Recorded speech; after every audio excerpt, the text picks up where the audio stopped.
प्रधानमंत्री किसान सम्मान निधि योजना केंद्र सरकार द्वारा चलाई जाने वाली एक स्कीम है। इस योजना को फरवरी 2019 में पीएम नरेंद्र मोदी ने खास तौर पर गरीब किसानों को आर्थिक मदद देने के इरादे से शुरू किया था। इस स्कीम के तहत हर साल 6,000 रुपए किसानों के खाते में 2,000 की 3 किश्तों के जरिए ट्रांसफर किए जाते हैं। खास बात यह है कि आधार से लिंक बैंक अकाउंट को इस रकम को डायरेक्ट ट्रांसफर किया जाता है। बता दें कि अभी तक पीएम किसान योजना की कुल 19 किश्तों द्वारा 3.68 लाख करोड़ ट्रांसफर किए जा चुके हैं। अब सरकार पीएम किसानों को लेकर थोड़ा सख्त हो गई है और उन किसानों से पैसा वापस ले रही है जो पीएम किसान योजना के पात्र नहीं है।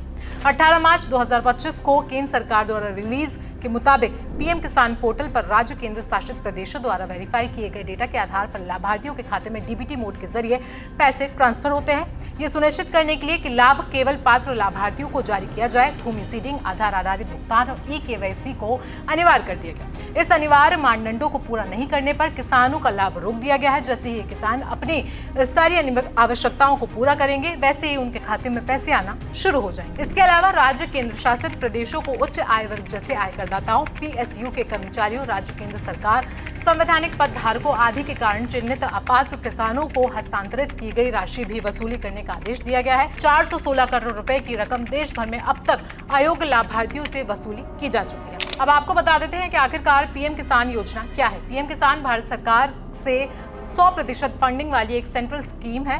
धनराशि सीधे लाभार्थियों के बैंक खातों में जाती है।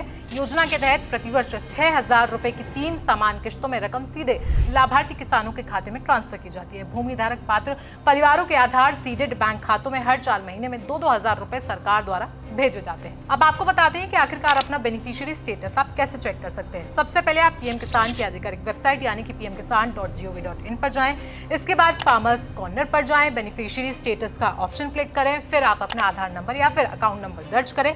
इसके बाद पेमेंट और हिस्ट्री वेरीफाई करें और एलिजिबिलिटी भी वेरीफाई करें। बेनिफिशियरी स्टेटस के बाद आपको बताते हैं कि आखिरकार आप इस योजना के लिए रजिस्ट्रेशन कैसे कर सकते हैं। पीएम किसान योजना की आधिकारिक वेबसाइट पर ऑनलाइन रजिस्ट्रेशन किया जा सकता है या फिर संबंधित राज्य कृषि विभाग के कार्यालय में भी जाकर आप पंजीकरण करा सकते हैं। पीएम किसान योजना आवेदन करने के लिए इन 3 दस्तावेजों की जरूरत पड़ती है। सबसे पहला है आधार कार्ड, बैंक खाता विवरण और भूमि कार्ड।